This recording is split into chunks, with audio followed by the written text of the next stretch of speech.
Aici două grafice care ilustrează faptul că inflația ridicată rămâne un fenomen cu dimensiune globală, nu este numai în România. Aveți în partea stângă indicele armonizat al prețurilor de consum în Europa, ca să putem să facem o comparație. România nu este fruntașă, între ghilimele, în acest domeniu. Suntem pe locul 1, 2, 3, 4, 5, 6, pe locul 7, ceva mai mult decât media inflației în Uniunea Europeană, de 9,6%. Dar mai important, mi se par două lucruri. În primul rând că și inflația cea mai scăzută din Europa depășește 5%. Iar în partea dreaptă aveți un grafic și mai interesant. Este bazat pe un studiu care arată din 60 de țări analizate în studiu câte mai au o inflație mai mică de 2% sau egal cu 2%, cât este un target, o țintă acceptată pe plan mondial. Și observați că în acest moment avem 0 țări care să aibă inflație scăzută de 2%. S-a mai întâmplat acest lucru în perioada crizei din 2008-2009, dar apoi au crescut foarte repede. Dar o cădere de asemenea amploare, de la aproape 80% din țările aflate în eșantion la 0, nu s-a mai văzut în perioada analizată.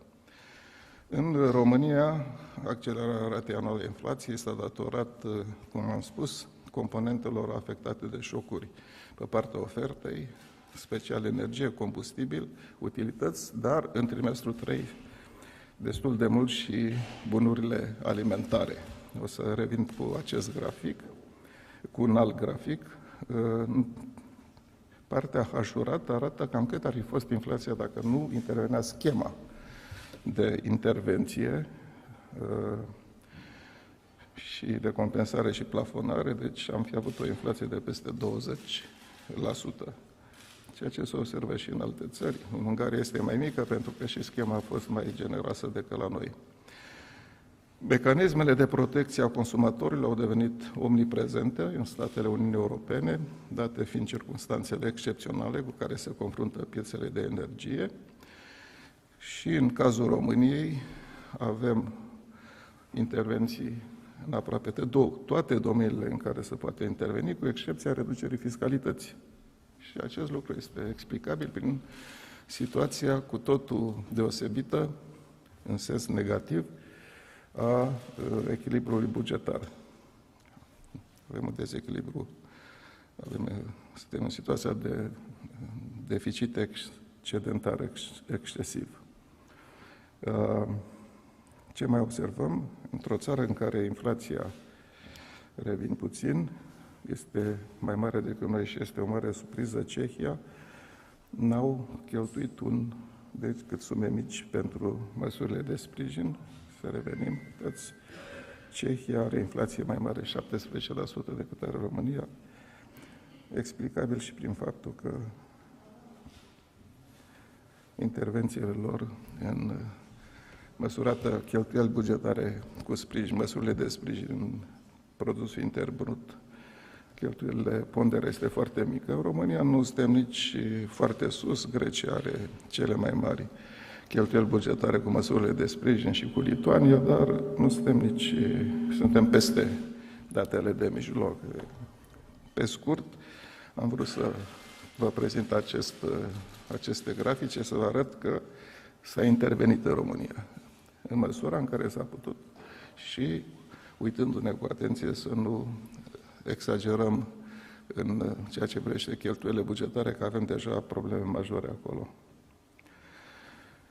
Criza energetică și incertitudinea sporită, alimentată de tensiunile geopolitice, au favorizat creșteri peste cele sugerate de factori fundamentali în cazul carburanților, până în urmă cu câteva săptămâni. Noi acum facem analiza pe trimestrul 2. Au fost de asemenea modificări sezoniere în cazul altor categorii de combustibil. În partea dreaptă avem inclusiv pentru lemnul de foc, pentru că o bună parte din populația țării, populația rurală, folosește lemnul de foc.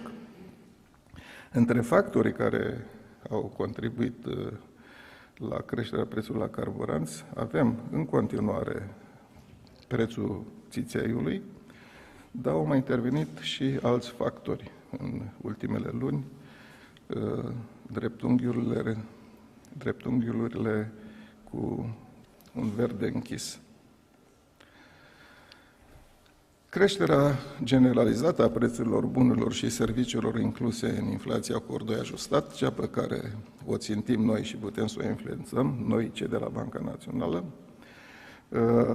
este într-adevăr, cum spune și titlul, generalizată, dar cu magnitudine mai mari, deci cu mărimi mai mari în cazul celor alimentare. Cu alte cuvinte, influența prețurilor mari la energie s-a dus mai mult în ceea ce privește produsele alimentare procesate și acest lucru a fost, să zic, potențat și de situația climatică, de seceta care s-a instaurat. Avem în partea dreaptă un indice de difuziune foarte mare în ceea ce privește produsele alimentare. Bineînțeles că și climatul social, discuțiile despre lipsuri sau dezechilibre în domeniul alimentar, foamete și așa mai departe au contribuit la acest indice ridicat de difuziune. Primele semne pozitive le avem în ceea ce privește materiile prime, inclusiv la produsele agricole și așa cum am spus și în ședința precedentă, în măsură în care apar primele semne de temperare și apoi de scădere a ratei inflației, vom micșora pasul de creștere a ratei de politică monetară. Și le avem aici, la materiile prime, aveți un indice cu bază fixă, 2015, creșteri și apoi ușoare scăderi, cu excepția gazelor naturale, aproape toate materiile prime avute în vedere în calculul nostru au început să meargă în jos. Și este o tendință semnalată și pe plan mondial. În partea dreaptă, la prețurile de producție, unde am deținut noi România, și deținem încă record în ceea ce privește creșterea prețurilor de producție pe piața internă, cea mai mare creștere apare la prețurile de producție, la bunurile energetice. Ele au explodat și au dus și indicele general în sus destul de mult. Cum pe piața forței de muncă, de aici pot să mai apară presiuni inflaționiste, sunt posibile presiuni pe latura costurilor cu forța de muncă. Am calculat în partea dreaptă, colegii de la din direcțiile de specialitate, cam care este evoluția costurilor cu forța de muncă, numitul ULC, Unit Labor Cost, deci costul unitar cu forța de muncă, e, să spunem, rezonabil, nu arată încă rău. Din ce cauză? Că au fost creșteri de productivitate și remunerarea salariaților în puncte procentuale a fost mai mult sau mai puțin în legătură cu creșterile de productivitate, dar avem o deteriorare a perspectivei activității economice, o slăbire a activității economice. Vedem o persistență a ratelor alerte de creștere a salariilor și acestea pot duce la o creștere a costurilor unitare cu forță de muncă, ULC-ul, Unit Labor Cost, pe o traiectorie ascendentă. Un alt factor pe care trebuie să-l avem în vedere, că în general, când inflația este ridicată, în mod, aș spune, natural, creșterile salariale sunt mai mari și în consecință și coeficientul de transmisie a variației ULC în variația acordului ajustat este mai mare decât atunci când inflația este scăzută. Tot în ceea ce privește relativa tensionarea pieței muncii, Am calculat de mai multe vreme acest indicator de tensionare pieței muncii. El se atenuase simțitor în vremea pandemiei, a început să crească, e încă rezonabil față de vârful dinaintea pandemiei, dar tinde să crească. Și avem și un deficit de forțe de muncă, care de asemenea în creștere. În ceea ce privește numărul de salariați, partea dreaptă, rata șomajului este în scădere, ceea ce poate să reflecte o anumită tensionare a pieței muncii. Și să vedem mai departe. Și asta în condițiile încă favorabile de cerere, care se văd în continuare, și chiar dacă ele se vor atenua sau chiar își vor epuiza potențialul inflaționist în partea a doua a anului, nu suntem în ceea ce vrește piața forței de muncă foarte optimiști, din punct de vedere al inflației. Deci aici tensiunile pot să reapară. Avem deocamdată, revin pe această chestiune, un excedent de cerere agregată, reflectat de deviația PIB-ului, cu măsurile de politică monetară va fi atenuat, iar în graficul din extrema dreaptă, prognoza FMI spune că anul 2002 înseamnă o încetinire semnificativă a creșterii economice pe plan mondial, deci și asta va atenua, cel puțin parțial, presiunile de pe piața forței de muncă. Consumul populației, el a evoluat chiar foarte favorabil. Aici e trecut favorabil în trimestrul 2022. Era și normal după dezlegarea economiei, după ieșirea din izolare, consumul a crescut pe toate palierele, dar treptat lumea a constatat că, poate cu creșterea prețurilor, este o scădere a puterii de cumpărare, a apărut înăsprirea condițiilor de finanțare și toate acestea au fost de natură să atragă o temperare.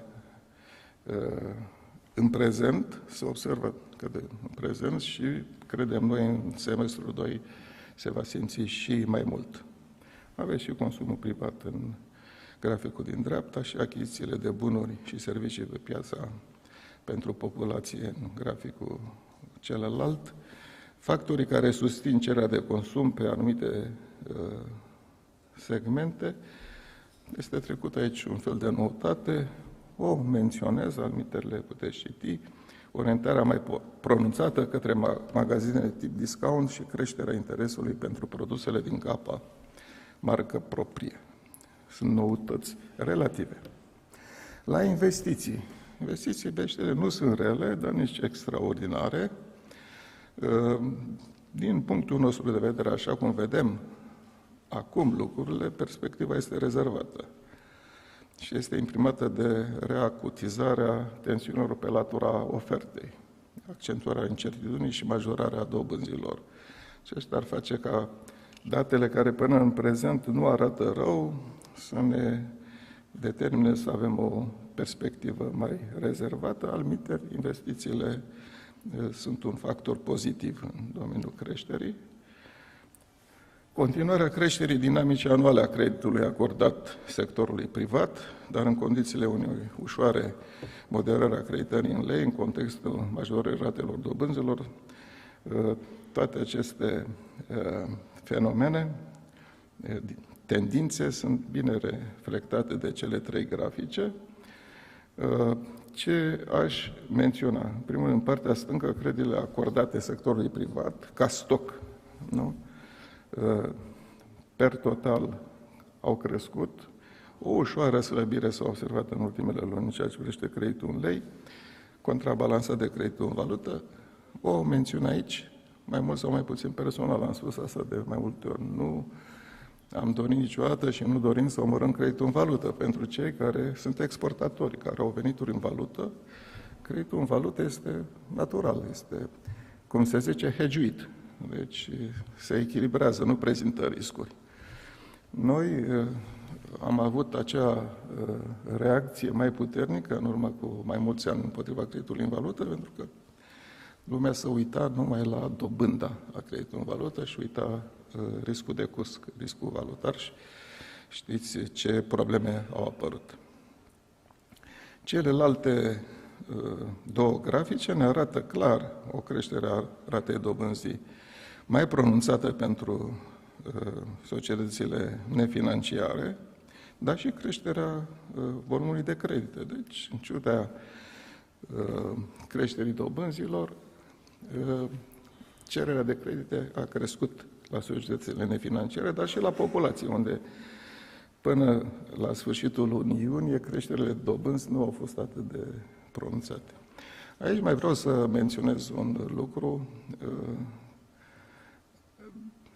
pe care l-am spus și data trecută și îl spunem de mai multe vreme. Perioada aceasta a dobânzilor puternic real negative și mici, rate mici de dobândă, nu? Chiar la credite, este o perioadă depășită. De regulă, în istoria omenirii, apare, să zicem, cam o dată la un secol, o dată de 2 ori la un secol. A apărut, am mai menționat acest lucru, după criza din 1929-33, până prin al doilea război mondial. Unii o numesc perioada de represiune financiară. Această perioadă este depășită, deci a ne raporta repetativ, ca să spun așa, în mod repetat, la ce au fost acum dobânzile, ce au fost acum 4, 5, 6, 10 ani, nu cred că ne ajută. Că ne raportăm la o situație care nu se va repeta. Deci, peste tot, normalizarea, nu numai a politicii monetare, normalizarea situației înseamnă să meargă treptat, unii în pași mai rapid, cum au fost cei din Ungaria, Polonia, Cehia, alții cu pași mai scăzuți, America, zona euro, noi cam pe la mijloc, spre dobânzi real pozitive și, în orice caz, dobânzi normale. Și o dobândă normală, într-o perioadă normală, fără inflație, este pe undeva între o rată de dobândă de politică monetară de 3 și 6%. Este o rată normală, nu anormală, nu este în ceruri. Bineînțeles că dacă te raportezi la 0, poți să spui că au loc o creștere de 3 ori sau de 4 ori. Nu ne ajută să înțelegem nici situația actuală și nici viitorul. Am dat, în urmă cu câteva săptămâni, un exemplu din 1912. Această instituție a ajutat Banca Albina, care era, înainte de primul război mondial, un fel de bancă centrală a românilor din Transilvania, i-a dat un ajutor care era într-o situație dificilă, deci a acordat un credit special, un ajutor. Și dobânda a fost de 6% în 1912. Când funcționa etalonul aur, când inflația, dacă era 1, 2, 3%, cursul era stabil. 6% era o dobândă nu numai normală, dar chiar de ajutor. Deci, deocamdată, chiar dacă este dureros, pentru că nominal, cel care are un credit scoate mai mulți bani din buzunar, nu? Dobânzile în domeniul nostru, rata de politică monetară, se îndreaptă spre o anumită normalitate. Să nu uităm, sunt încă cam la jumătate față de rata inflației, deci avem încă dobânzi real negative. Aici, iarăși, cred că e nevoie de unele explicații. De regulă, între rata de politică monetară și ROBOR există o corelație. Deci, ROBOR-ul se mișcă în apropierea ratei de politică monetară și este acest interval sau coridor al ratei de politici. Cu 1% mai jos este rata dobânzii la depozite de la Banca Națională și cu 1%, scuzați, 1%, e mai bine spus, 1% peste rata de politică monetară este vorba de rata Lombard, cu care se acordă credite de ultimă instanță și overnight. Da? și roborul în mod normal, să plimbă între cele două, pentru că aici se pot finanța și băncile și așa mai departe. De mai bine de 4-5 luni s-a decuplat roborul, așa ca să mă exprim mai pe înțelesul dumneavoastră, băncile au cam sărit calul cu roborul, s-a dus în sus mult mai mult decât rata de politică monetară. Pentru a înțelege ce s-a întâmplat, e nevoie de două lucruri. Unu, acestea sunt dobânzi de piață. Dobânzi de piață. Și piețele au tendința aceasta să suprareacționeze. Așa funcționează piețele peste tot în lume, mai ales în perioadele de criză, de tensiune. Overreaction este în engleză, și alți termeni, overshoot, undershoot. Deci găsirea punctului de echilibru se face printr-un balans, de multe ori pe extreme. Și pe piețele valutare se întâmplă acest lucru și pe piețele monetare, cu dobânzile și la bursă, la bursa de valori, overshoot, undershoot, sunt lucruri absolut normale. Deci acum am asistat la un overshoot, adică a fost clar tendința băncilor și a traderilor, a celor care acționează pe piața monetară la termen, să privească pesimist viitorul. Trec la al doilea motiv, sau al doilea lucru care ne ajută să înțelegem. Nu e vorba de dobânzile overnight, o săptămână, o lună. Nu. E vorba de dobânzi la 3 luni, 6 luni. Așa au văzut băncile viitorul. Inflație mai mare, chiar mult mai mare, foarte greu de stăvilit, nu? Și în consecință și că acesta este roborul, observați, la 3 luni și la 12 luni. Și cotațiile au fost cu mult peste rata de politică monetară și coridorul nostru. Da, vă întreb dumneavoastră, cine a avut o privire mai optimistă privind viitorul legat de inflație, nu numai la noi, în general în lume, și legat de ratele de dobândă. Eu personal, ca să nu vorbesc numai în numele Consiliului de Administrație, și noi avem discuții legate de robor, trebuie să recunosc că condițiile de lichiditate probabil că au împins băncile să iasă din o anumită limită, nu? Să sară calul, cum am spus, cu roborul, nu? Am înăsprit condițiile de lichiditate, nu de acum, ci de mai multă vreme, pe un motiv foarte clar, să determinăm băncile să împingă în sus mult mai rapid ratele de dobândă la depozite. Pentru că și acolo e vorba tot de români și aceia chiar pierd. Sunt 10-12 milioane de români care au economisiri. Unii mai mari, alte mai mici. Nu? Cu dobânzi real negative, puternic real negative și cu inflație în creștere, aceștia chiar pierd.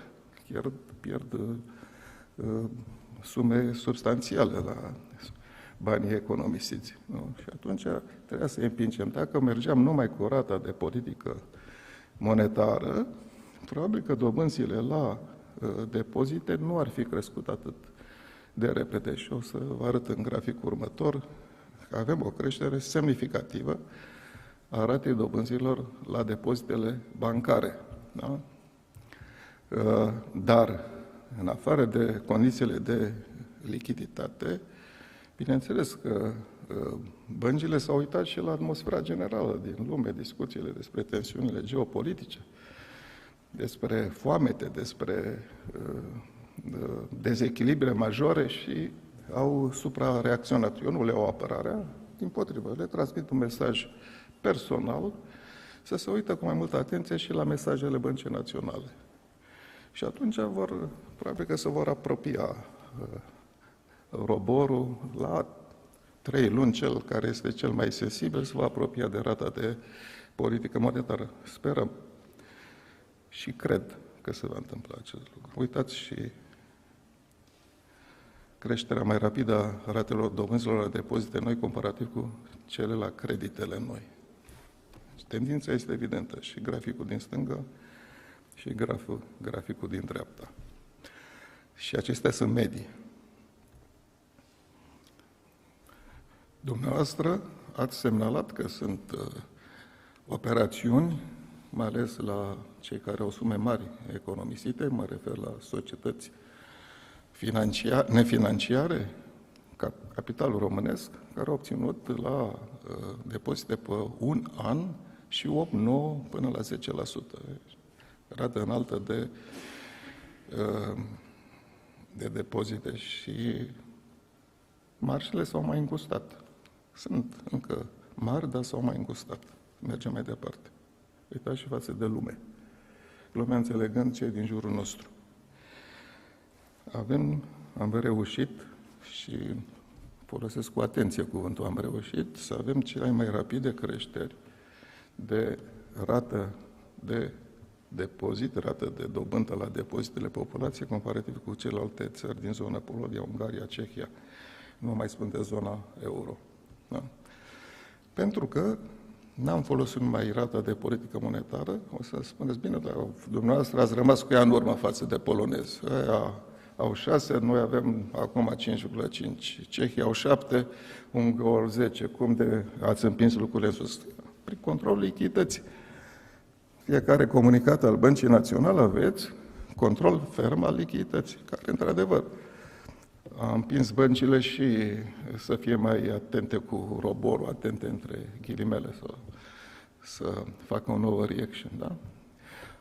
Am mai dat un comunicat în care ne-am gândit mult să spunem, folosim toate instrumentele de politică monetară. Și, în sfârșit, ca să nu apară neînțelegerea, nu am folosit toate, da? Am spus instrumentele.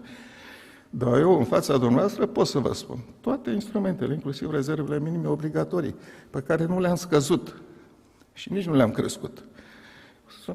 Nu le-ai crescut, nu le-ai scăzut, nu e măsură de politică. Nu e chiar așa. Puteam să le scădem atunci când a fost COVID-ul, criza COVID, să dăm mai multă lichiditate în piață. Mulți au făcut acest lucru, au inundat piața monetară cu lichiditate. N-am făcut. 2020, 2021 am fost prudenți. Da.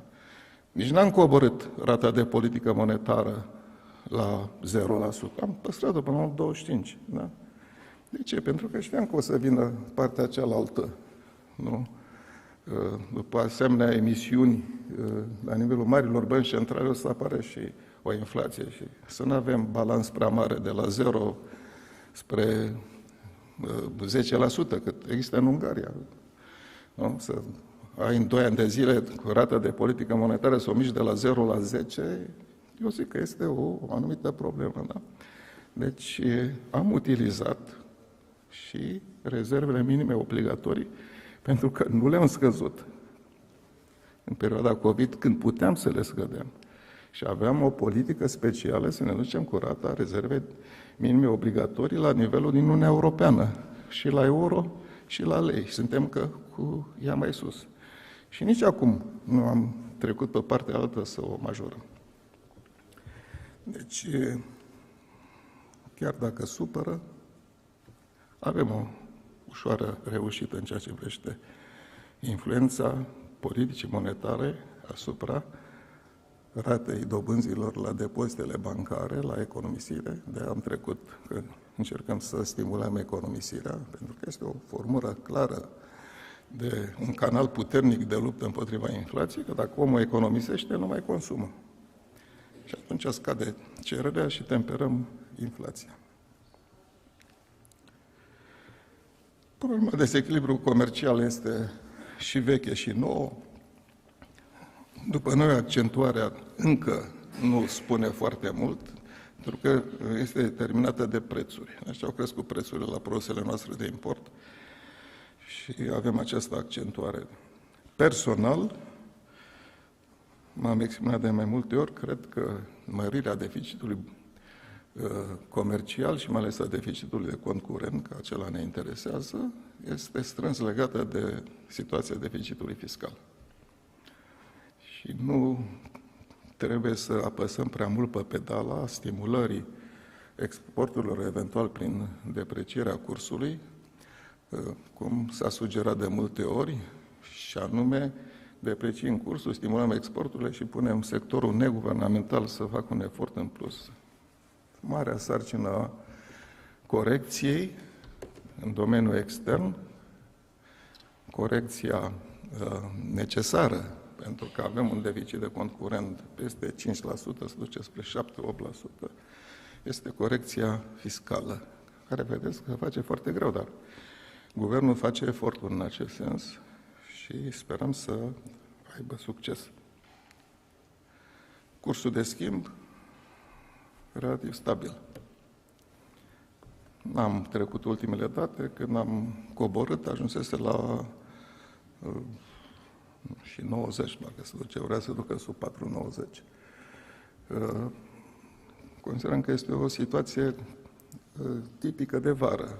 E vorba și de românii care vin de Sfântă Mărie și schimbă mai mult. Uitați-vă ce la casele de schimb valutar și cumpărarea de la traderi, de către traderi a grâului din câmp și atunci vin cu ulei. Au mai fost și operațiuni, deci nerezidenții au redescoperit ușor România, au mai multă încredere în ea și contribuie la marea măsură la finanțarea deficitului bugetar. Aici mai dau o singură explicație ca să nu rămân dator în fața dumneavoastră. Doamne, ce cu linia asta așa stabilă? Am avut două crize mari.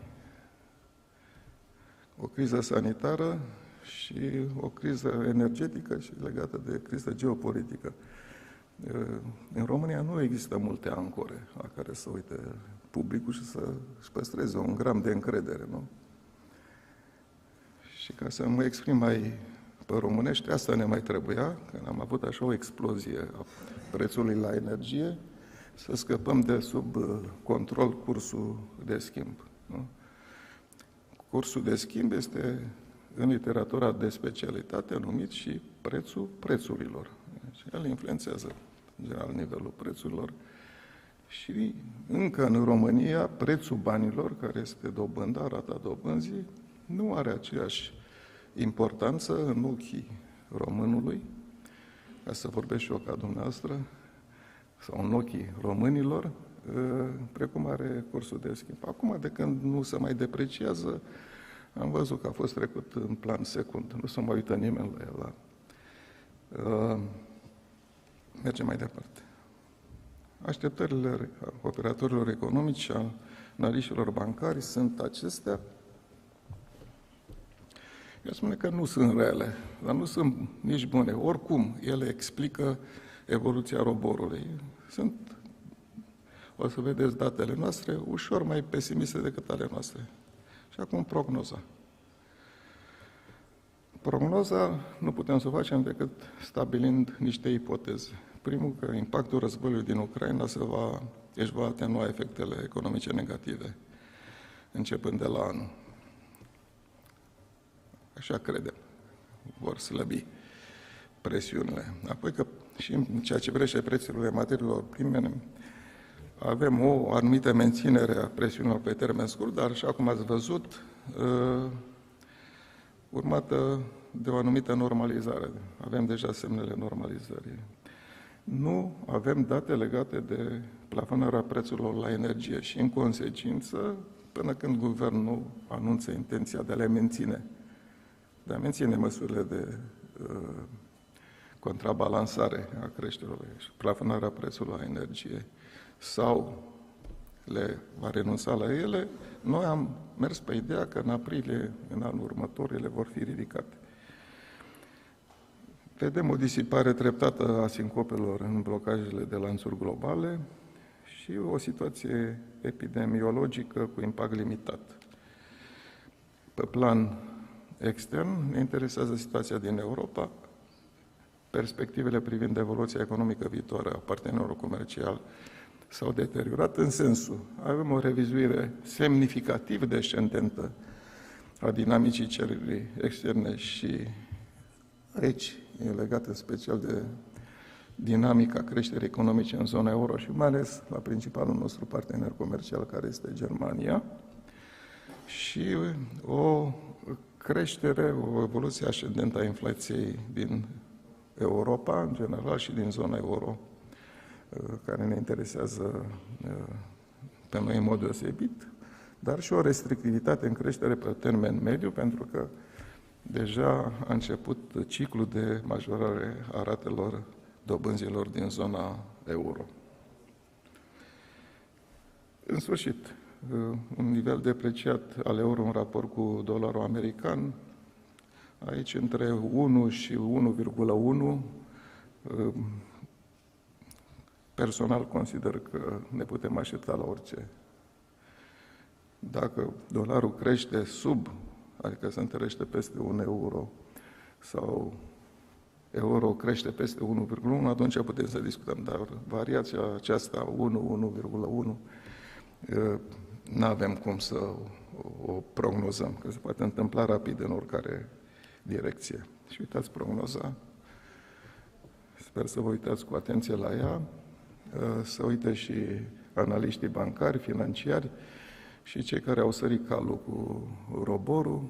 Deci nu este optimistă, este ușor pozitivă și realistă, credem noi. Se plafonează rata inflației în acest trimestru. Plafonare înseamnă în jur de 15% acum. În august este foarte posibil să, datorită prețurilor la țiței, la alcool, accizele, să mai fie o anumită creștere în sus. Probabil că unele prețuri alimentare, prețuri volatile vor scădea, dar treptat, cu excepția gâlmei din anul viitor, în martie-aprilie, când nu avem alte date, se vor ridica plafonările, tendința este de scădere și în trimestrul 2 2024 reajungem cu inflația în zona țintită. Deci nu avem nicio apocalipsă aici, nu avem vești negative, ca să spunem. Probabil că vă dezamăgesc pe cei care așteptați o veste mai tristă de la noi, dimpotrivă că ne trebuie ceva răbdare, pentru că, și încerc chiar și o explicație cu alte cuvinte, însă, pentru că asemenea șocuri pe partea ofertei, creșteri masive la prețurilor energetice și materiilor prime, asemenea șocuri nu pot să fie resorbite rapid. Și duc la creșteri de costuri, se duc în toate produsele și ele pot să fie contrabalansate în timp, prin creșteri de productivitate, prin reforme structurale, astea iau timp. Să reduci cererea de asemenea manieră încât să contrabalansezi o asemenea creștere de costuri, s-a mai spus, este scris și în comunicatele Băncii Naționale, este contraproductiv. Este contraproductiv pentru că creăm o recesiune și o recesiune înseamnă o deteriorare a situației fiscale, ne mai introducem sigur și în alt bucluc, pe care unii dintre dumneavoastră l-ați semnalat, deci că îngreunăm situația celor cu credite în lei, nu? Datorită faptului că crește probabilitatea de a crește șomajul, de a se diminua salariile și așa mai departe. Deci nu ne trebuie așa ceva. Dar mai rău decât asta este faptul că nu avem nici o certitudine, dacă creăm o recesiune, că inflația chiar va veni rapid în jos. Mai repede decât dacă avem ceva răbdare și urmăm o asemenea cale treptată și ne vom întâlni, am mai spus, cu rata de politică monetară și cu rata inflației, probabil pe anul următor, undeva la mijloc. Nu mai dau o cifră când, unde și cum, dar asta este abordarea. În această abordare suntem gata să utilizăm toate instrumentele de politică monetară, conlucrăm cu guvernul, pentru că conlucrarea cu guvernul este esențială, și utilizăm și cursul de schimb, o spunem în clar.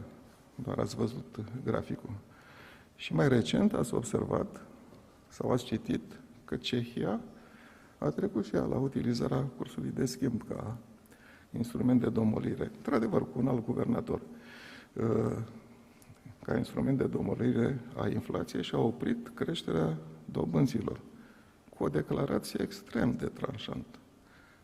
Inflația care este în prezent, nu putem noi cu politica monetară, cu creșterea dobânzilor, spune el, nou guvernatorul Băncii Cehii, să o influențăm. Cam tare, după mine, dar asta e.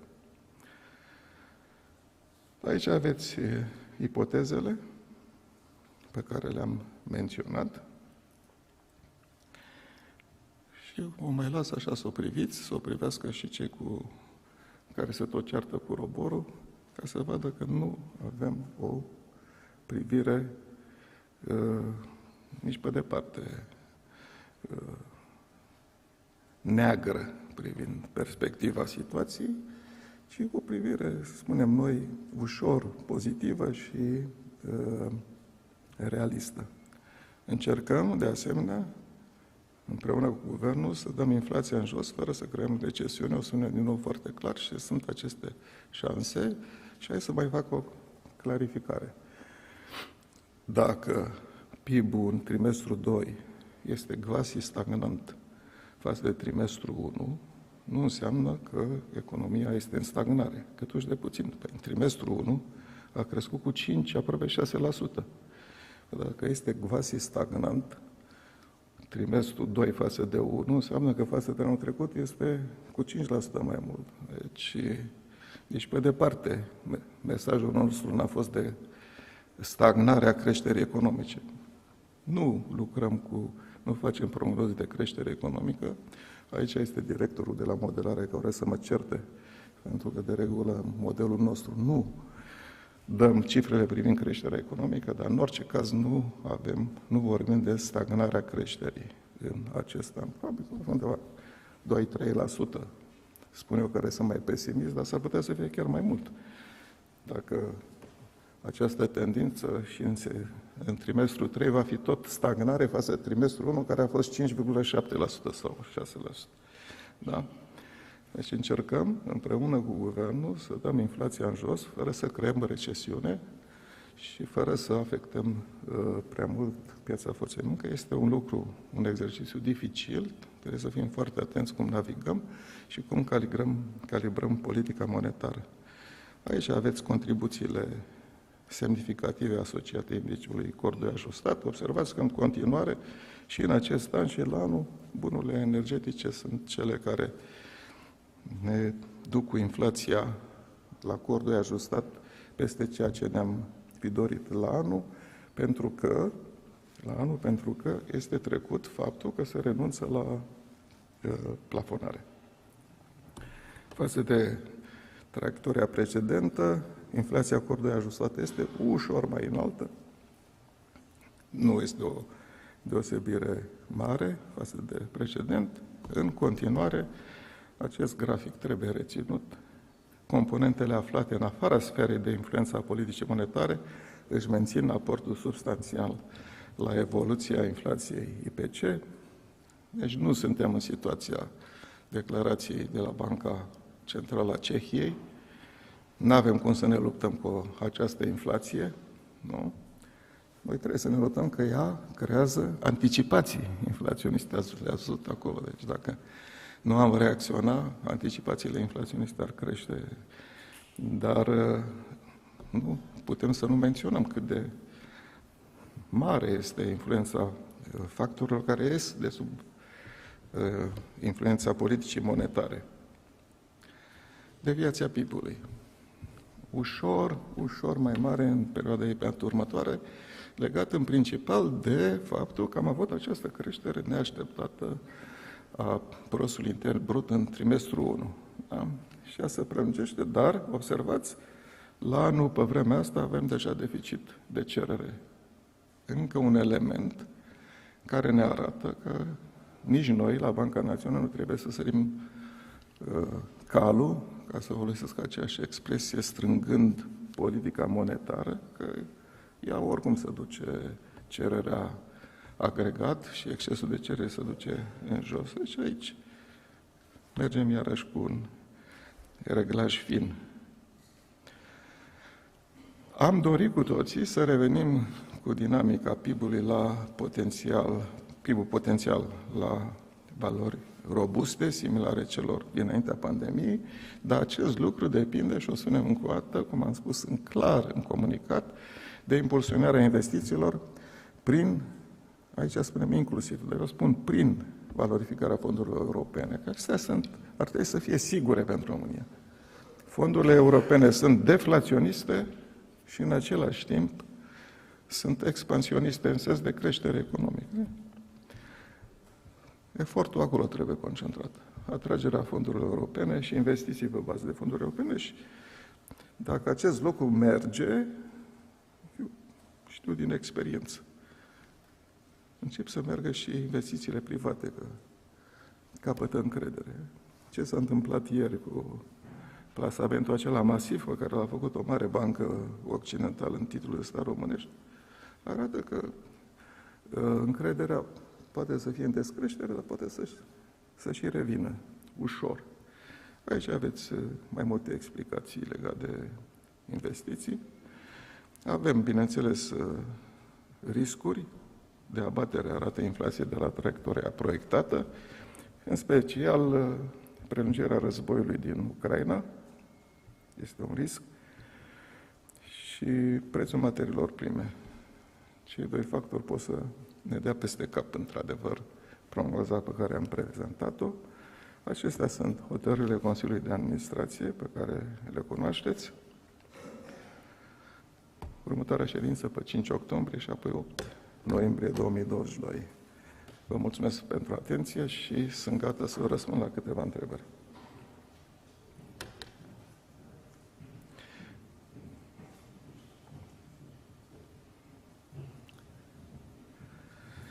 Asta ca să rămână.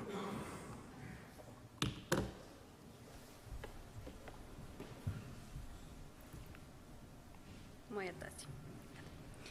Ana Maria Păun, Digi24, știm deja că rata dobânzii de politică monetară a ajuns la 5,5% și vedem că sunt foarte mulți cei care se plâng că ratele lor s-au dublat. Ce mesaj aveți pentru românii în această situație? Că ratele nu sunt? S-au dublat. La noi? La noi, la politica monetară sau la ROBOR? Ratele românilor care au credite... Ratele ROBOR și referiți la volumul de rambursare al creditelor, nu? Deci exact, da. Păi, v-am explicat și o să explic în continuare. Suntem în empatie totală, nu este deloc nu mai plăcut, nu este ușor să plătești sume mai mari, dar mesajul nostru pe care îl dăm de un an și ceva este că perioada dobânzilor mici a trecut. Nu mai revine. N-are niciun rost ca noi, ca și dumneavoastră, să mai vindem iluzii. Deci acestea vor fi, să spunem, dobânzile relativ normale, cu mențiunea că roborul a cam sărit calul, s-a dus cam mult dincolo de ceea ce am întreprins noi cu rata de politică monetară. Alte măsuri sunt în discuție și există pentru cei care au dificultăți și această amânare a creditelor pentru cei care au o situație specială. Și centrul de negociere a diferendelor cu băncile și care funcționează foarte bine și legea dării în plată. Sunt foarte multe posibilități de a negocia situațiile deosebite pentru cei care nu pot să plătească. Mai trebuie să fac o mențiune și asta iarăși pentru toată lumea. Normele de creditare au fost întocmite de așa natură încât nu oricine să putea duce să ia un credit. Că tot timpul să vine cu acest exemplu, credit de $70.000, 300.000 și așa. Nu oricine, orice persoană cu venituri mici să putea împrumuta la aceste sume. Deci, mesajul este că aceasta este o situație care va rămâne. dorim să nu mai creștem ratele de dobândă și odată cu reducerea inflației să înceapă să meargă ele în jos. Dar acum nu putem să facem această prognoză până când ce vedeți aici nu se va întâmpla. Da? I-ați mai sfătuit ce le-ați spus la criza precedentă din 2008, și anume să-și facă credite în moneda în care sunt remunerați? Da, asta e un sfat general. Alminteri fiecare își face socotelile la el acasă. Sfaturile n-ar trebui să vină de la Banca Națională, pentru că e o relație comercială între bănci și clienți. Fiecare își face socoteala cum trebuie și sfatul ăsta a fost de la noi pentru că apare un element neprevăzut, greu de prevăzut și care poate să fie șocant, cum a fost în cazul creditelor în franci elvețieni, riscul valutar. Și atunci cel mai bine este ca fiecare să-și facă împrumutul în moneda în care este plătit. Acum este o perioadă care poate să fie înșelătoare. Mulți au spus, Doamne, am ascultat Banca Națională și am luat credite în lei, creditele în valută nou crescut din punct de vedere al costurilor, cursul a fost stabil și creditele în lei au crescut foarte mult. Ne-a păcălit Banca Națională. Cam așa ceva am înțeles eu din presă. De aceea nu fac altceva decât să revin, fiecare își face socoteala. Nu este vorba de o păcăleală. Riscul la creditul în valută există în continuare. Nu? Nu pot să fac prognoze de curs. Pentru că se poate greși și într-o parte și în alta. Cei care au prognozat că acum în august cursul o să fie, nu știu cât, 5,5, au greșit. Nu? A ajuns sub 5,9 sau 5,8, nici nu știu cât este, în așa caz este în apreciere. Da? Da. Fluctuațiile de curs sunt absolut normale. Da. Sunt persoane care decid, din informațiile pe care le avem noi, să treacă de la ROBOR la IRCC sau la credit cu dobândă fixă. Aveți o statistică a celor care iau o astfel de decizie? Nu avem încă, dar știm că există această tendință de a se trece pe IRCC și este o posibilitate. Legea a permis, au fost dezbateri aprinse în Parlament în perioada respectivă, legea permite acest lucru și oricine poate să facă și acest lucru în negociere cu banca, bineînțeles.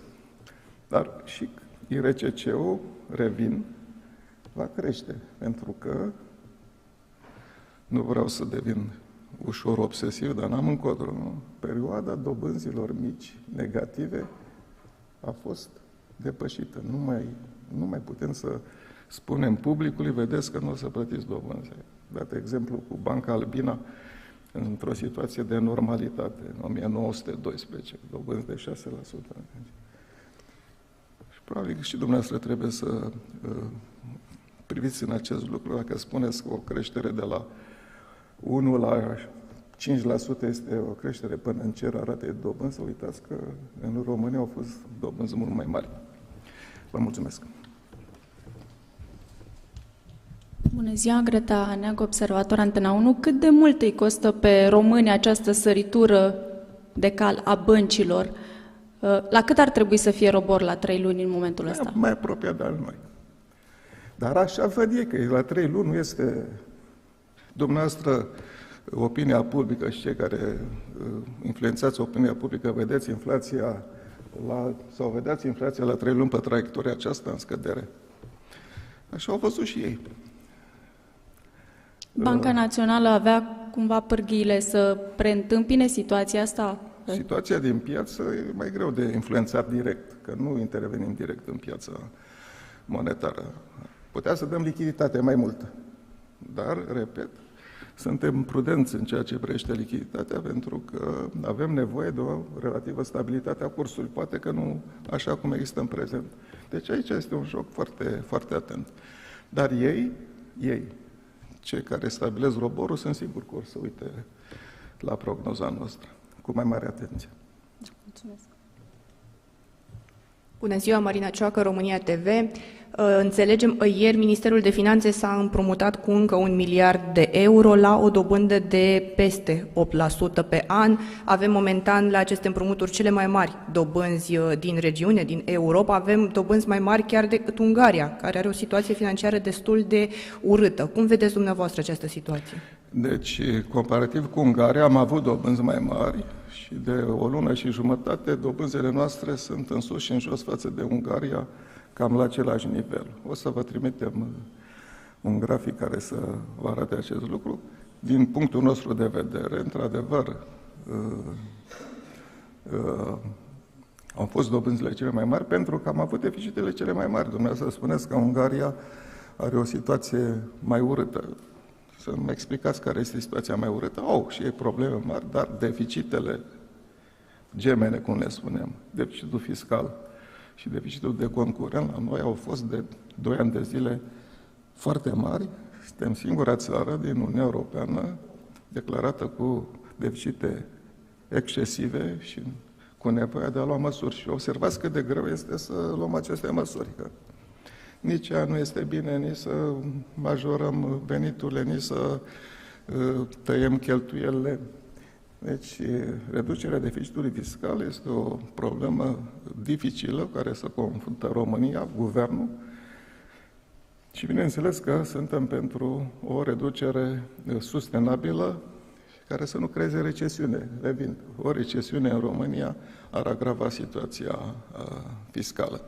Deci nu suntem acum campioni, suntem campioni împreună cu Ungaria și sperăm că treptat, cu această prognoză, să ajungem, ca cum am fost și cu inflația. Am fost campion la inflație și uitați că am ajuns n-am ajuns cu odaș la inflație, dar am ajuns pe 7-8, așa și la ratele de dobândă.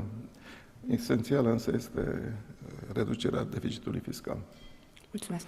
Dar, apropo, este remarcabil, nu?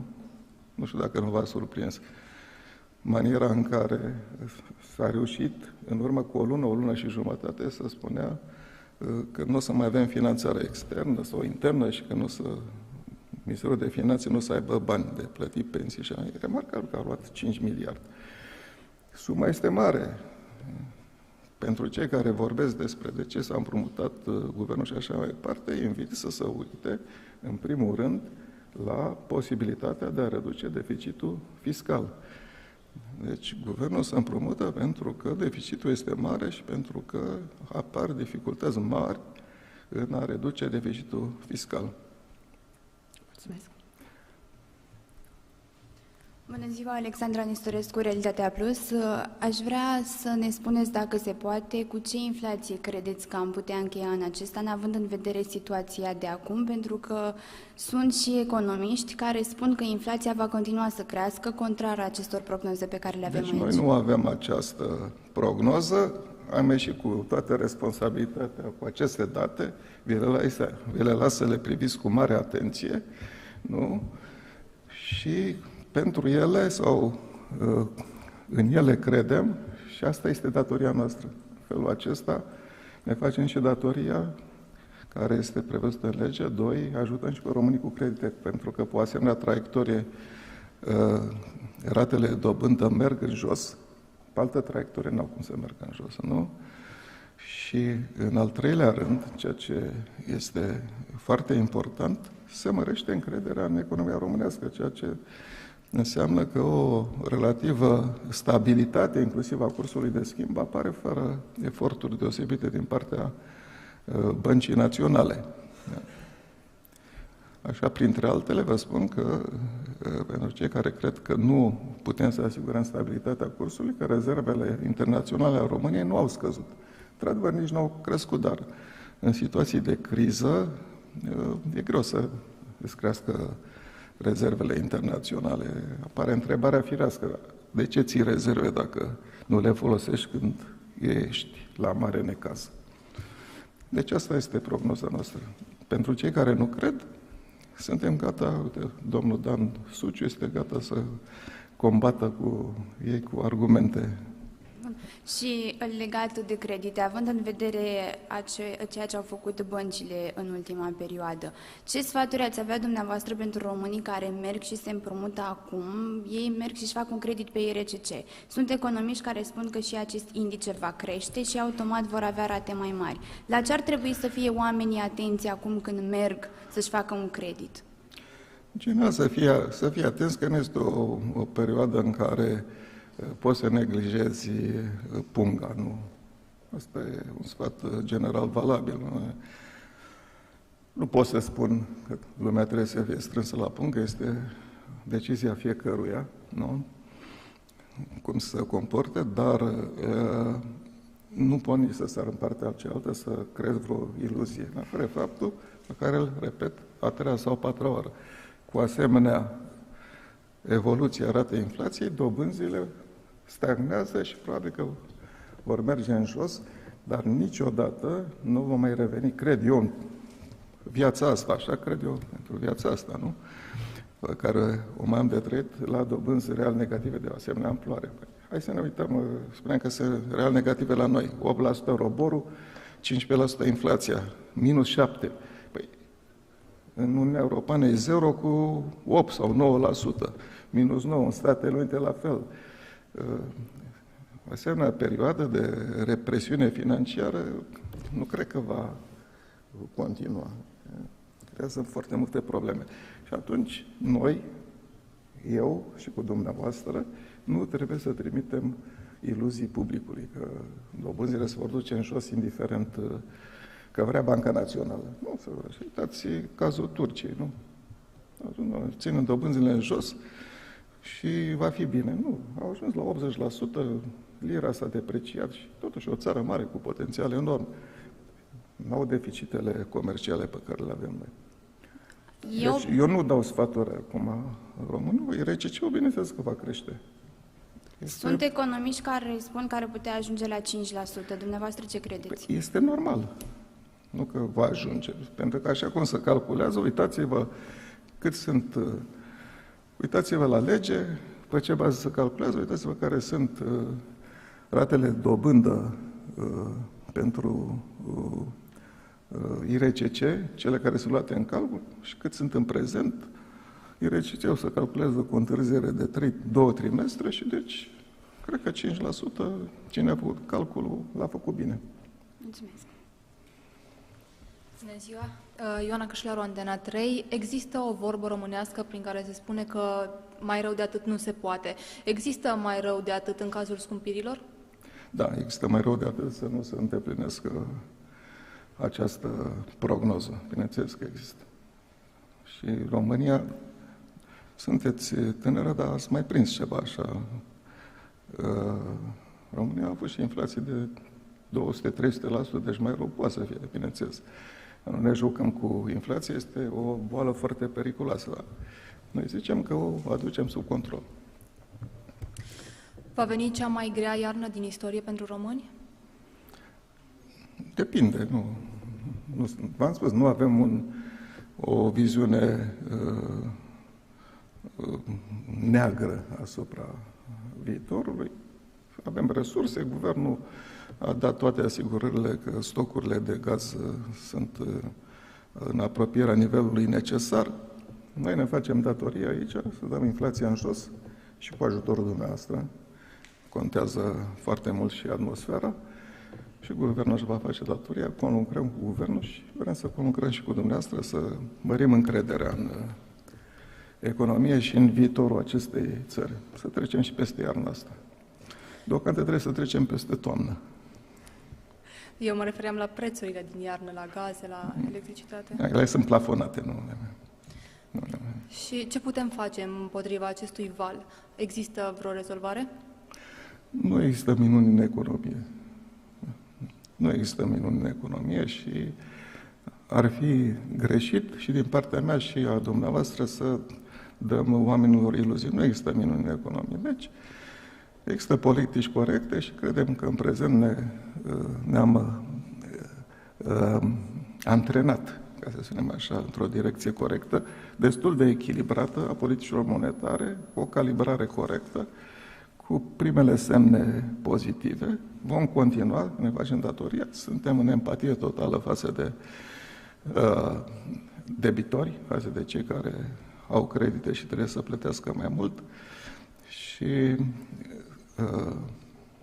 ajutorul maxim pe care putem să-l dăm și lor și celor 10 milioane care au bani în bancă, dar și tuturor românilor, este să dăm inflația în jos.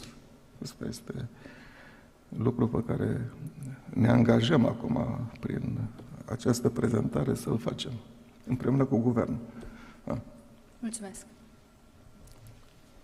Bună ziua, Cătălin Deacu, Televiziunea Română. În primul rând, domnule guvernator, este posibil ca din cauza secetei să asistăm în trimestrul 3 și trimestrul 4 la inflație mult mai mare decât cea prognozată?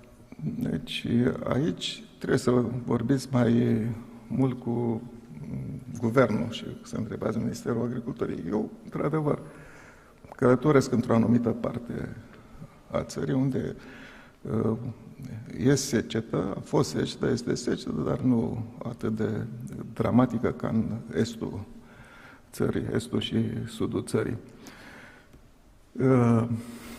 Deci, uitându-mă la recolta de grâu și la ce se preconizează la floarea soarelui și la porumb, cred că lucrurile pot să fie ținute sub control. Politicile guvernamentale pentru acest lucru pot să fie diverse. Nu pot să mă aventurez eu să le spun. Nu le-am discutat cu domnul premier sau cu ministrul agriculturii, așa că nu mă aventurez. Dar am o privire în continuare pozitivă. Deci lucrurile pot să fie ținute sub control și inflația să meargă în jos, inclusiv pentru faptul că anul trecut a fost foarte mare. Deci nu uitați. Nu spunem că nu vor mai crește prețurile. Spunem sau că o să scadă prețurile. Asta este un indice. Noi spunem că indicele merge în jos. Indicele merge în jos înseamnă creșterile de prețuri de acum înainte vor fi mai mici decât cele de anul trecut. Pe de altă parte, Deci acest lucru l-am spus de foarte multe ori. Nu venim cu o prognoză că prețurile cresc, da? Indicele crește, dar crește cu mai puțin decât în anul precedent. Sau în lunile precedente, în lunile din anul ăsta față de lunile din anul precedent. Au fost 6 majorări ale dobânzii de referință de la începutul acestui an. Pe de altă parte, rata anuală a inflației a continuat să crească. Am văzut că și volumul creditării la fel continuă să crească. Cât de eficient este până la urmă acest mecanism de creștere a dobânzii cheie pentru a tempera creșterea inflației? Păi este, și am încercat să dau explicația, haideți să încerc să vă explic și cu alte cuvinte. Noi acționăm asupra acordului ajustat, care este influențat de cerere. Deci un excedent de cerere, dacă există, el trebuie să fie temperat.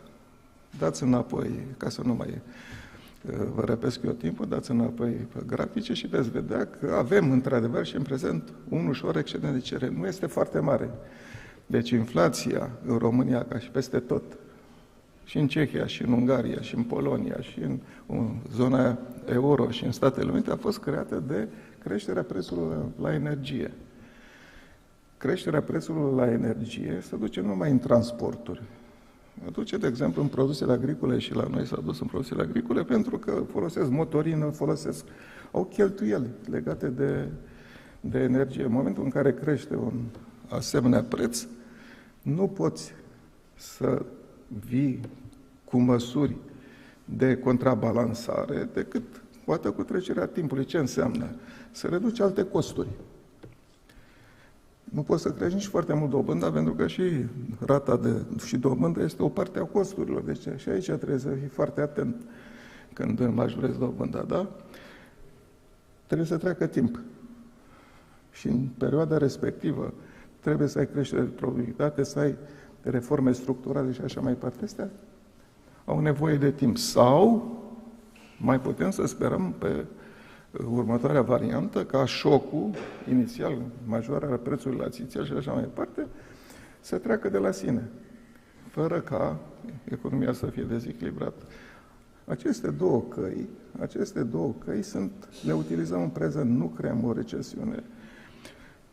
Câștigăm timp pentru ca agenții economici să poată să contrabalanceze creșterile de costuri, fără să-i bruscăm prea tare și fără să bruscăm atmosfera generală din economie, fără să creăm o recesiune, nu? Așteptăm într-adevăr ca, odată cu temperarea războiului din Ucraina, să mai scadă costurile la energie. Avem primele semnale, bine am prezentat pe larg, la materii prime.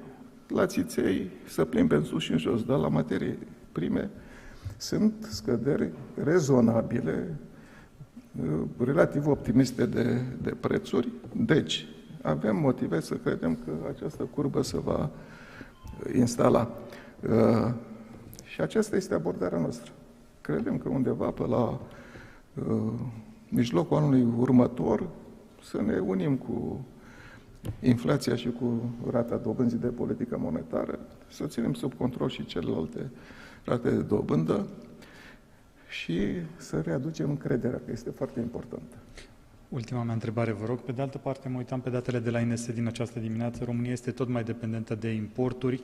Deficitul comercial a ajuns la 15,4 miliarde de euro, în creștere față de perioada similară a anului trecut, față de primul semestru. Cât de mari sunt presiunile inflaționiste prin aceste importuri? Mari. Sunt mari și dacă cursul de schimb o lua razna, erau și mai mari. Ca să o pun teantoasele. Deci nu... Ne-am ancorat de cursul de schimb. Acum că a trecut, dați seama că se ducea și cursul de schimb. Preț la energie, energia e un produs de bază, se duce în toate costurile, se mai ducea și cursul de schimb care influența și costurile produselor importate, inclusiv energetice. Deci lucrurile chiar scăpau de sub control. Da. Vă mulțumesc mult! Bună ziua, Sonia Teodoriu, Euronews.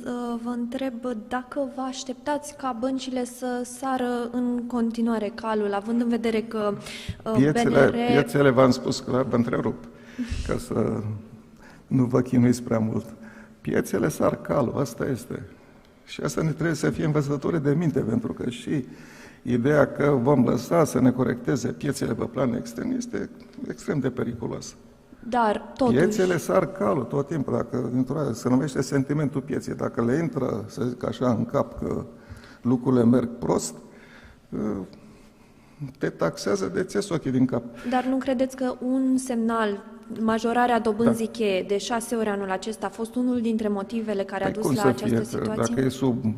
O parte dintre dumneavoastră ne-ați criticat, ba că am început prea târziu, pe când vrea să începem. Inflația abia n-are niciun an de zile și am început ca la carte, cu oprirea achizițiilor de titluri de stat, cu controlul lichidităților și așa mai departe. Ba că suntem în spatele cehilor, ungurilor și polonezilor, acum să spuneți că am majorat prea mult. Nu este mult.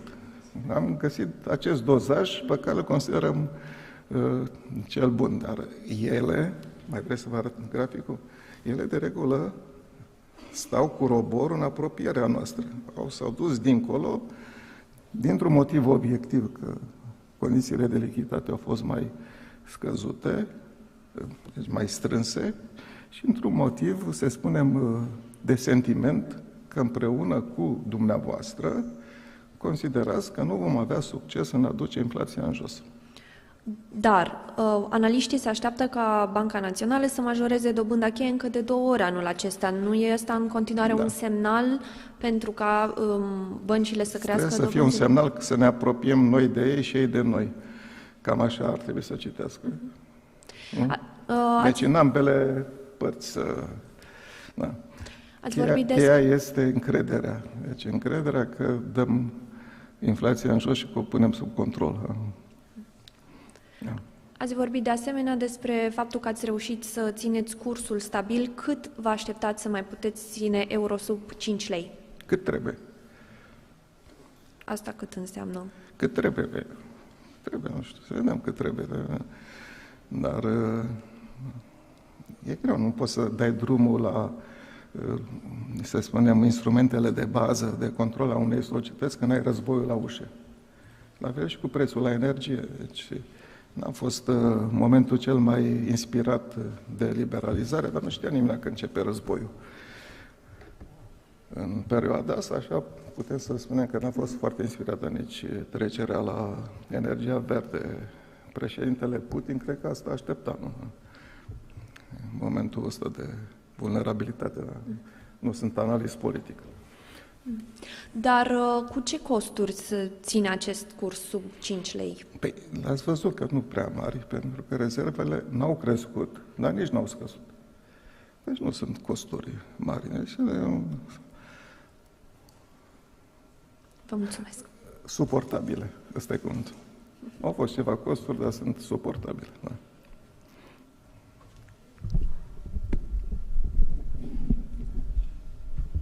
Bună ziua, Mihai Paniță, Profit.ro. O să încep cu ce ați menționat ultima oară, că domnul Vasilescu, consilierul dumneavoastră, crede că diferențialul de inflație față de restul Europei, să spunem, vine din faptul că noi am liberalizat piața de energie în 2021. M-am uitat pe date, a crescut atunci prețul la electricitate cu circa 18%, la gaze fusese dinainte liberalizată și nu a crescut prețul deloc, ba chiar a scăzut cu un an înainte. Vreau să vă întreb dacă împărtășiți opinia domnului Vasilescu, credeți că liberalizarea a adus acest plus de inflație pentru România? Și după mai și alte întrebări.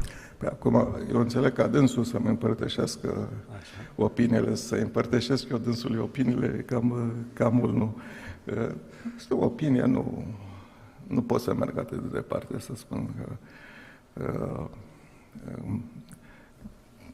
expresia mea o repetă, cred că a fost foarte inspirată, dar decizia asta trebuia făcută, așa dacă căutăm vinovați, probabil că trebuia făcută mai devreme.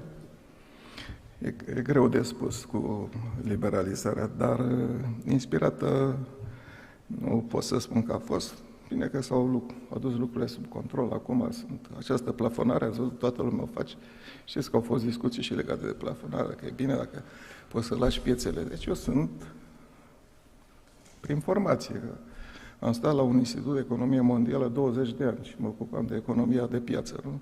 Prin formație sunt pentru economia de piață, dar sunt anumite prețuri în care piețele sau situații în care piețele nu funcționează cum trebuie. Cum v-am spus aici, la situația, fac overshoot, undershoot, overreaction. Piețele sunt... Deci nu poți să lași, mai ales în situații de război, să lași anumite prețuri total libere.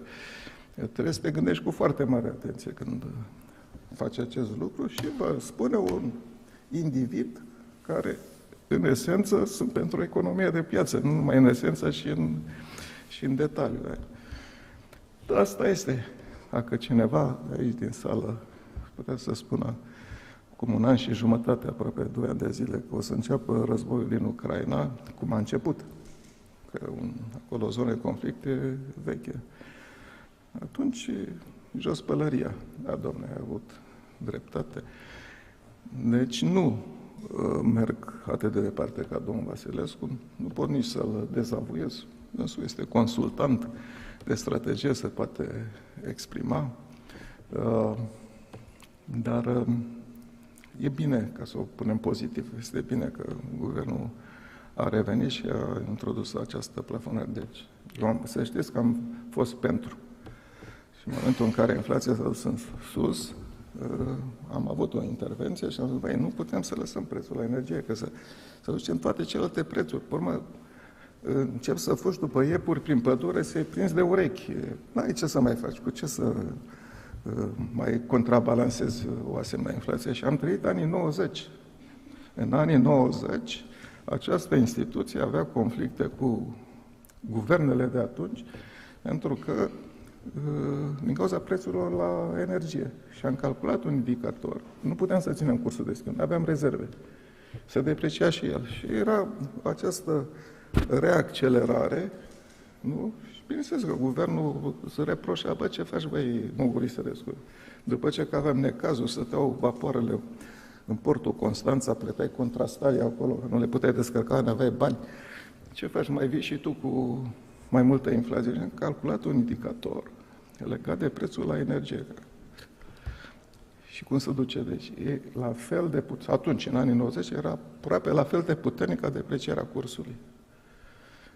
Poți să ai 2 factori inflaționiști, să-i scapi de sub control în în același moment, că ai scăpat toate lucrurile de sub control în momentul ăla. Să crezi că lucrurile se autoreglează. Ești buricul pământului. Ești o țară mai mică, prețurile sunt determinate pe plan internațional, trebuie să fii atent și când ai război și la 2 pași de tine. Domnul Vasilescu este un veteran, se poate exprima. Sunt și eu un veteran mai tânăr. Așa. Legat de energie, mai avem și o subvenționare pentru consumatori a prețului, nu doar un plafon. Practic, prețurile s-au aliniat la acest plafon și se subvenționează până la acel plafon. Am văzut că Ministerul Energiei ar fi solicitat 31 de miliarde de lei la rectificarea bugetară, ceea ce înseamnă vreo 2,3% din PIB. A fost alocat. Nu știu, am auzit că, da, vă întrerup că nu mă bag aici, am auzit și alte cifre și de-aia. Dar nu e cumva o amenințare asupra finanțelor României faptul că nu cunoaștem exact costul acestei scheme de subvenționare? Da, dacă nu o cunoaștem, dar eu știu ce a apărut în presă.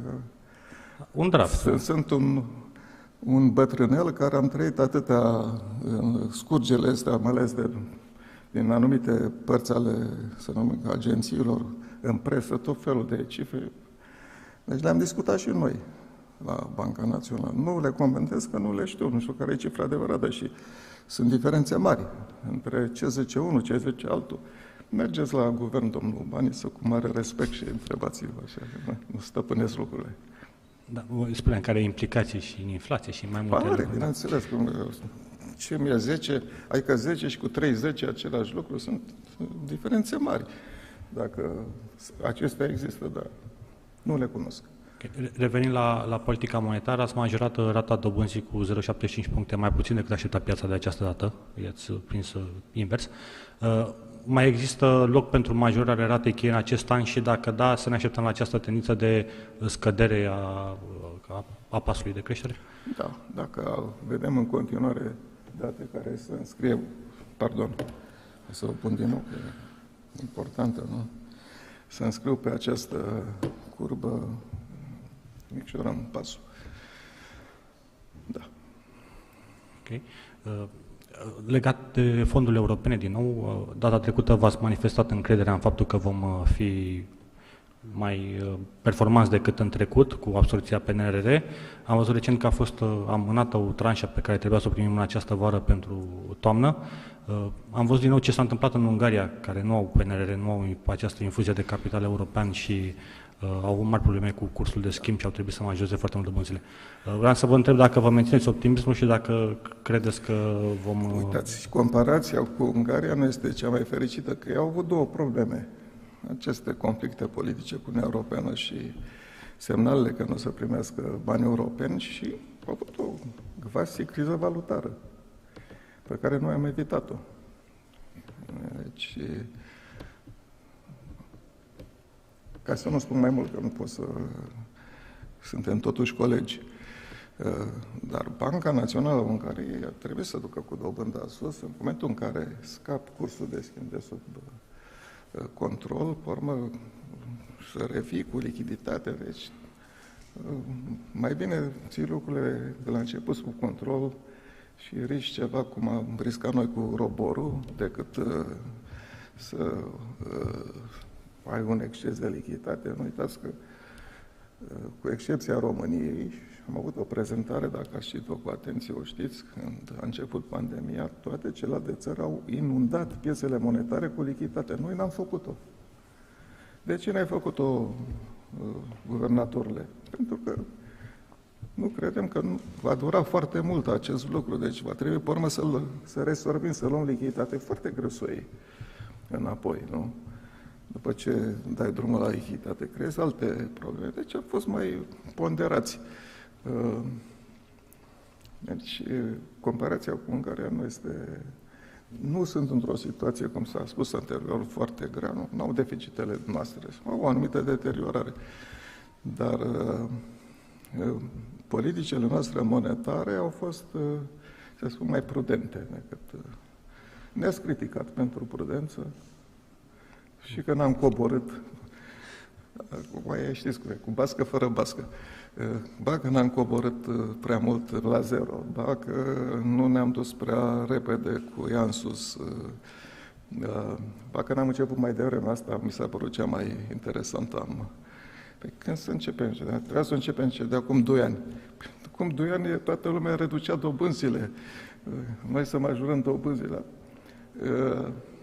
Așa este, când lucrurile nu sunt deloc plăcute și cu inflație de 15% nu suntem într-o situație plăcută, apar multe nemulțumiri. Și ați pomenit de deficit. Deci Ungaria nu are o situație grea, să spunem așa, dar are o situație deosebită față de ce avem noi. Da, și ultima întrebare, ați pomenit de deficitul de lichiditate din piață. Dobânzile pe piața interbancară, la depozitele interbancare, sunt la 6%, circa 6% în ultima perioadă. Acestea sunt folosite la calculul IRCC. De ce dacă acest deficit de lichiditate generează mare parte a creșterea dobânzilor și a spus de Robor că este un factor important, de ce nu au crescut totuși aceste dobânzi pe termen scurt și să vedem Roborul mai aproape de IRCC, să spun așa? Păi am încercat să vă explic, dar mai discutați și cu prietenii noastre din bănci. Deci dobânzile pe termen scurt stau în interval destul de bine. Cele de la 3 luni înainte, nu, au luat o razna. Îi întreb, păi ce ați făcut? Păi asta e viziunea noastră, că o să crească inflația și că dumneavoastră o să vă duceți cu dobânzile la 10%. Păi da, ai citit cu atenție comunicatele noastre, am spus noi cândva asta. Într-o atmosferă din asta ușor incendiară, nu? Poate că au și ei dreptate. Eu îi mai trag de urechi, să știți. Și acum, dar în timp ce am spus că au sărit calul, nu i-am mângâiat pe creștere, nu? Okay. Dar asta e, deci, atenție, este dobândă de piață și piețele așa fac, așa funcționează ele. Și 2 sunt la 3 luni, 6 luni. Deci cele până la o lună de zile stau bine, mersi, în apropierea noastră. Mulțumesc. Să-i certați și dumneavoastră, spuneți că au sărit calul. Vasile Comand, bancherul. O singură întrebare. Da. Cât de periculoasă vedeți, considerați că va fi această creștere de dobândă, creșterea dobânzilor la credite Robor pentru bănci, dar și pentru cei care au credite? Foarte periculoasă dacă s-ar asocia cu o recesiune și cu pierderea locului de muncă și... Da. Deci foarte bine a scris cineva dintre dumneavoastră. Atunci ar fi pericol mare. Dar cum v-am spus, conform normelor de creditare, nu oricine, mai ales cei cu venituri scăzute, puteau să ia creditele. Dar dacă peste această creștere de costuri, cu obișnuință și cu speranța pe care era datoria mea să o rup, că dobânzile nu o să mai crească și așa mai departe. Deci ele se duc spre... Noi dacă ajungem cu dobândă la 6%, ajungem cât avea Banca Națională în 1912, cu inflație de 2%. Deci suntem mai degrabă spre o normalitate. Lumea trebuie să înțeleagă asta. Este neplăcut ce spun pentru cei cu credite. Da? Așa asta este situația. Dar dacă la faptul că trebuie să bagi mâna în buzunar să scoți mai mult, dublu, chiar mai mult decât dublu, pentru rata de rambursare a unui credit, mai vine și pierderea locului de muncă, eventuale scădere de salarii, atunci, într-adevăr, ne putem aștepta la lucrurile. Nu împărtășesc privirea total pesimistă a celui care a scris, nu? De la ziarul financiar lui Cristi, dar împărtășesc judecata. Și de aia revin și spun că noi navigăm cu mare atenție împreună cu guvernul să nu creăm o recesiune. Ceea ce e hai să mai vorbesc și o englezește, nu? Fine-tuning destul de dificil, adică să cârmești vaporul de așa manieră încât să dai inflația în jos, dar să nu creezi recesiune, pentru că atunci ar fi foarte greu. Vă mulțumesc foarte mult. Să aveți o vacanță plăcută și inflație scăzută.